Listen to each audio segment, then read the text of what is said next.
Hello and welcome to the first ever show of The Money Honey. I am Rosalia, your host, and today I've got one of my favorite humans in financial services, a colleague, a side colleague, but also someone who's actually become my friend and who I turn to a lot in this industry, whether we're at an event or we're networking together or working with a broker.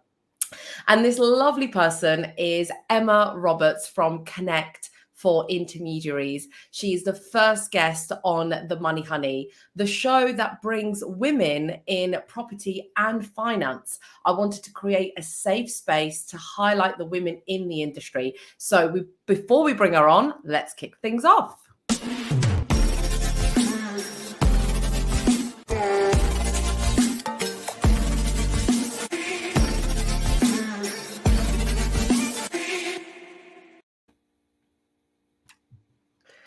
Hello, Emma. Enter the studio. Hello. Thank you for those kind words. It was, I fear you may have oversold me a bit, but thank you. I appreciate it. Absolutely not. It's how I feel, and every word is true. So thank you for being my first ever guest. I'm just as nervous as you are. So please, we're holding each other's hand virtually here. So thank you so much for coming on the show. No, thank you for asking me. That's a pleasure. I've seen some of the great stuff that you've been doing in the industry, but I'm going to let you tell your story. For those listening who may or may not know you, tell us who you are and what do you do? So I'm Emma Roberts. I'm one of the relationship managers at Connect for Intermediaries. For people that don't know, Connect is a network and also a packager. So we package for RARs, but also other brokers in the industry, like directly authorised brokers. We've grown rapidly in the last couple of years. We're over 300 brokers now. We were just on the cusp when we won an award earlier this year for Best Network under 300 ARs. And I think literally the week after, we just topped over that 300 mark. So yeah, it's been good to be part of that growth and be part of such a great team. My role, as well as, I guess predominantly it's looking after the ARs within the network, helping them to grow their business, supporting them with day-to-day things that come up, as well as, trying to keep growing the network, chatting to potential new brokers. As you mentioned, we've seen each other at some events, so I always try and be visible there and get out there and bang that Connect drum. And I think that is something that I am quite good at, being a face of the business and telling everyone how brilliant we are. Definitely. Yeah, you're very recognizable. I know that a lot of people kind of gravitate towards you at events. When I have been at the same exhibition or event as you, I can see how warm your relationships are with your ARs, which is just so difficult to find sometimes. I deal with a lot of mortgage brokers and appointed representatives of lots of different networks. And it is that relationship that they need. It doesn't matter how big or small or the how much your commission split is, etc. They do need someone at the end of the phone. So how did you get into it? How did you become a relationship manager for a network? Well, it was a bit of a journey, really, and as I've touched on in articles before. I don't know if you've ever seen. I was actually looking for. I worked at Enterprise Rent a Car after Santander. Not to go into too much detail, but I took redundancy at Santander, and I don't know why I felt that I needed to be on a graduate scheme. So I got on the graduate scheme at Enterprise Rent a Car. It wasn't for me. I should have stayed in finance, but I had a great time, and they really, big American company, they throw you in the deep end. And I've always been ambitious, so that's a good thing. And I became at a decent management level within about 18 months. But I mean, I loved the people. I loved the people that I worked with there, but the job, no, not for me.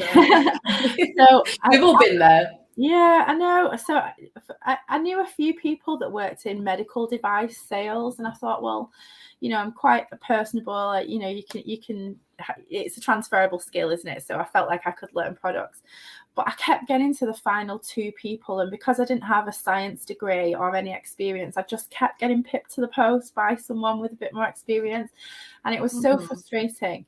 And this one headhunter that I was working with to try and get me into medical devices rang me one day and said, "I know it's not what you're looking for, but I've got this really great role." It was Fluent Money in Bolton, which isn't too far from me.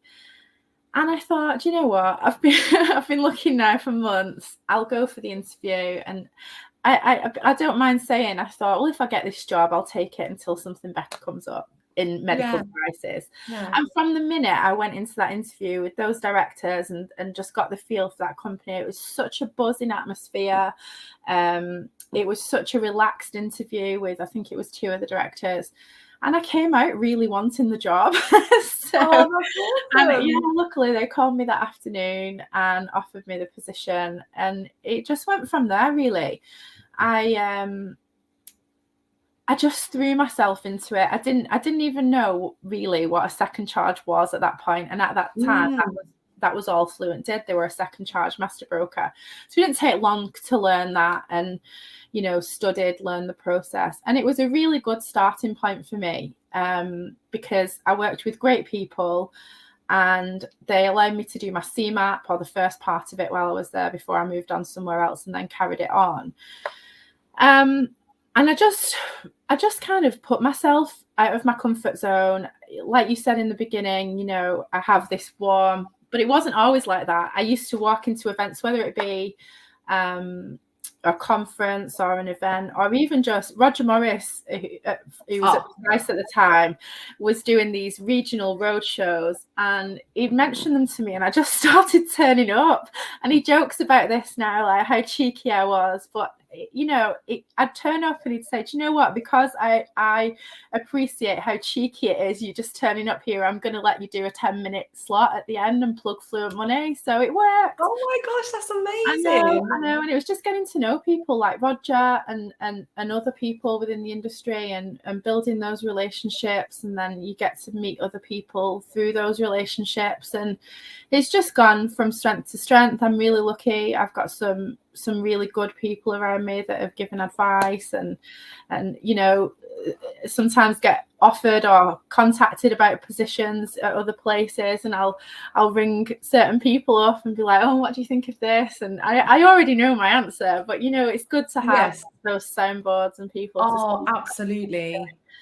What did it feel like having I think I sorry, I just wanted to jump in there because there's a couple of things I didn't want to miss out on. I just wanted to highlight first point you made about just going for an interview and just seeing where it led.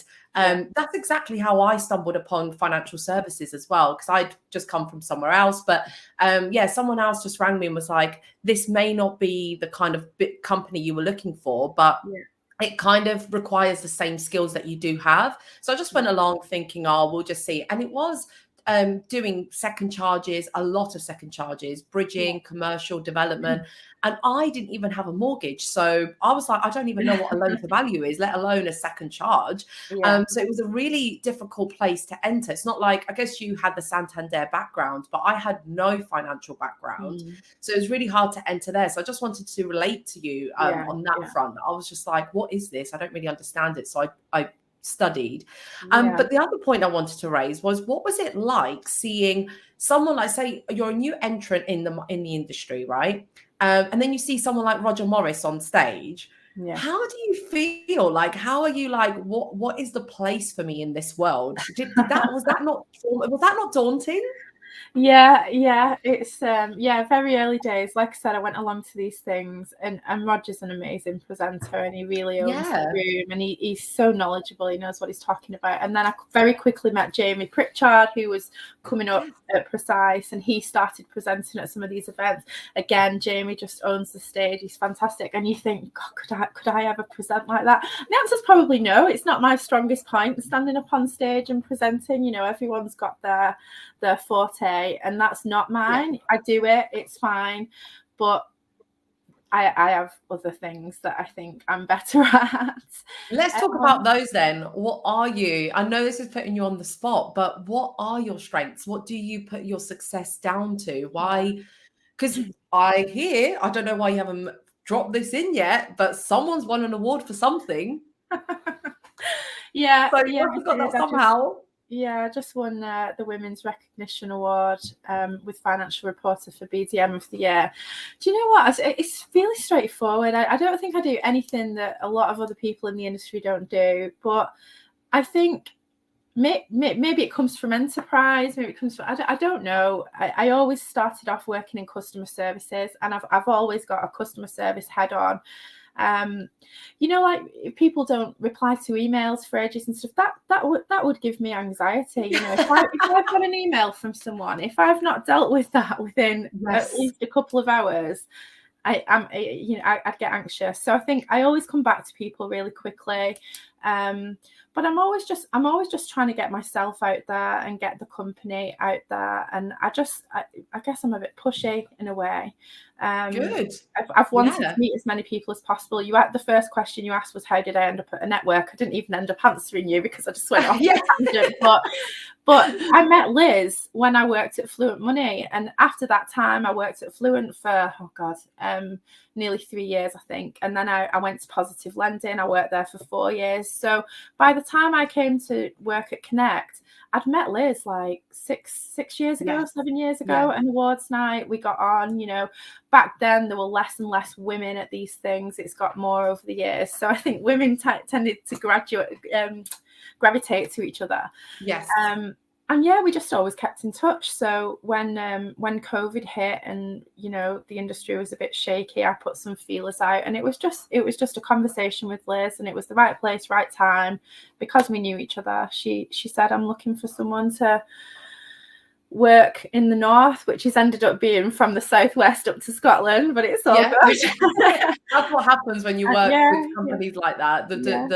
Their geographic area kind of expands into a much larger place. But yeah, I mean, Liz is going to be on the show one day for sure. Like, I cannot wait to interview Liz, because very, very similar to you, I met Liz at a with my previous company where I was. We met at an awards night, and I think it was actually, ironically, Women's Recognition Awards. I was a finalist. That's why I so much wanted to interview you, because I was also a finalist at this show in 2019. I didn't take home a trophy. I didn't win. But the fact that I was actually even nominated, that I was actually there, I just thought, what on earth? And I genuinely, like, the imposter syndrome in me just made me think that the reason I must have been nominated was because there was just no one else. But that is not the case, because there are some phenomenal women in the industry, and they are celebrated. But yeah, Liz, basically, we met at an event. We met at Women's Recognition Awards. We'd seen each other many, many times. And she was the first person that I announced to that I was starting a business during the pandemic. She was the first person I told. So what, you work for, given that the theme of today being women in the industry and women in finance and property, it doesn't have to be women, the answer doesn't have to be a woman, but who inspires you in the industry? How do you get your motivation to keep on coming, to keep thriving in this area? It can be Liz, it can be someone else, but yeah. You know what? It probably is Liz, and it's ridiculous because I always say Liz, and she's probably fed up of it. But there are so many though, Roz.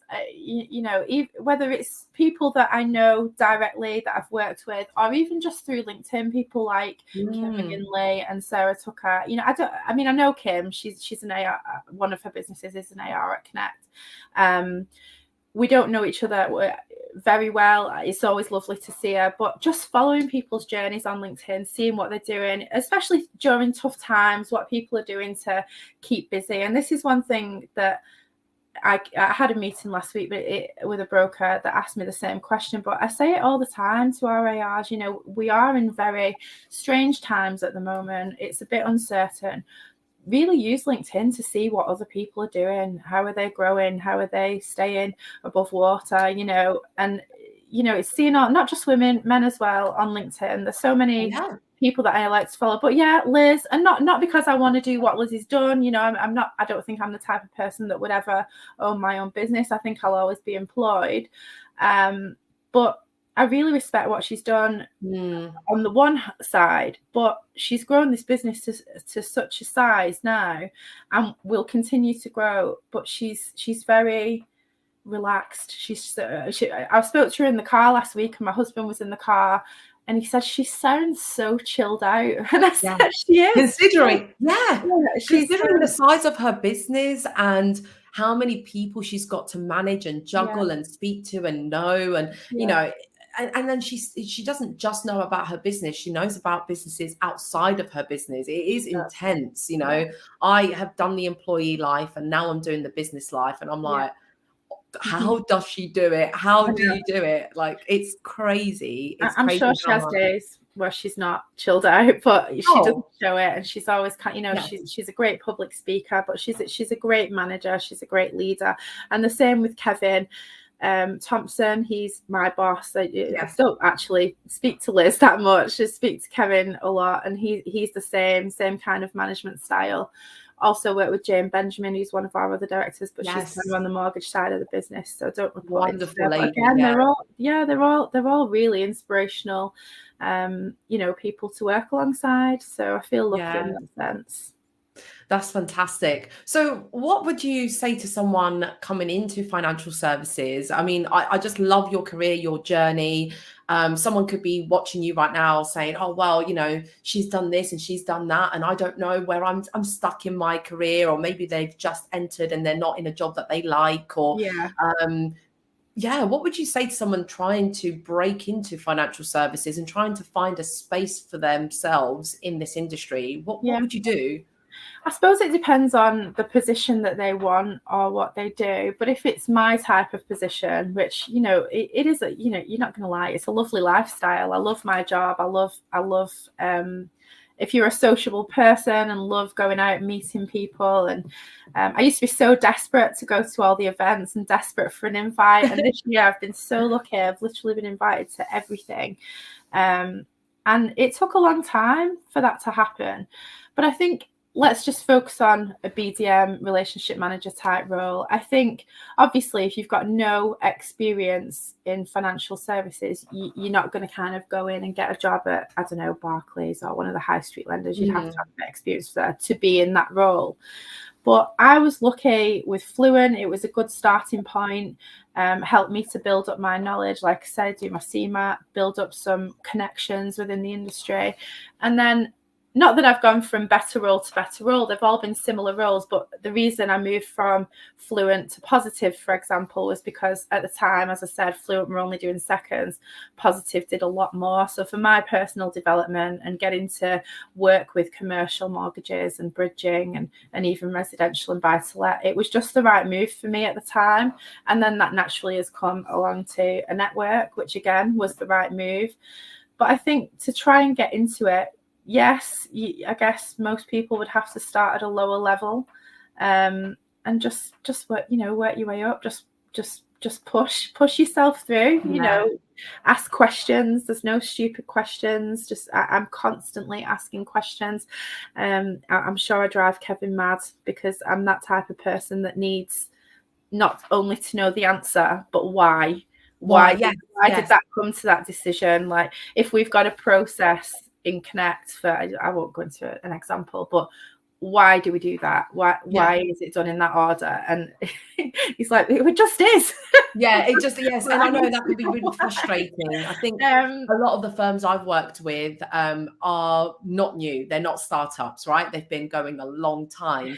And it's hard to go in as a newbie with fresh pair of eyes. And I know businesses say they want this. They're like, oh, we want someone who questions what we do. And you're like, do you though? And then you end up questioning stuff. But actually, you end up learning so much. And I think especially you're you work with a lot of brokers, right? So if you're broker facing and if you're in the intermediary space, you need to answer a lot of questions yourself. So don't you? Like a lot of brokers ask questions, don't they? They want to know, why do you do this? And why do you pay when you pay? And why do we have to do it that way? And actually, if you're not an inquisitive person, you're not going to be able to manage your relationships that well. So yeah, great advice. I think, I agree with you. I've been on the BDM side. I've done the relationship role. I've done that for 2 companies, a lender and a packager. Very, very similar journey to yourself. I didn't directly work for a network, but I've worked with many networks. I continue to work with Connect for that reason. The communication is on point. You know, if you don't want to plug it in, I will.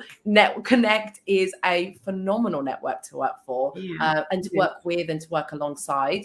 You offer a lot of training to your advisors, don't you? You can elaborate on that if you wish. But yeah, there's lots of training. There's you've got actual people on the road, on the phone, on Zoom. You know, I know you, I know Darren. Those are the 2 I know. Have I missed anyone? Because I only know you 2. No, just the 2 of us at the moment. Yeah. So what would you say as like your last kind of comments or thoughts in terms of if there was an AR listening to this, right? So it's not a BDM looking to join the industry, but an AR looking to either switch networks because maybe they need something different, or someone just newly qualified that wants to start up with a network. What are the main features of Connect that they need to be aware of? Well, that is one of the good things at Connect. We are one of few networks that will take new advisors with no experience, because we've got, like you say, a fantastic training program, but we also run our academy for new brokers, as I know you're involved with that as well, Roz. We really pride ourselves on being a network that gives freedom of choice. You know, we want our brokers to run their business their way with our support. It's not an easy process moving networks at all. It's not a quick kind of, I speak to a broker at a Manchester event and they're on the phone, let's do it the next day. It's a long drawn out process, usually with a lot of thinking involved.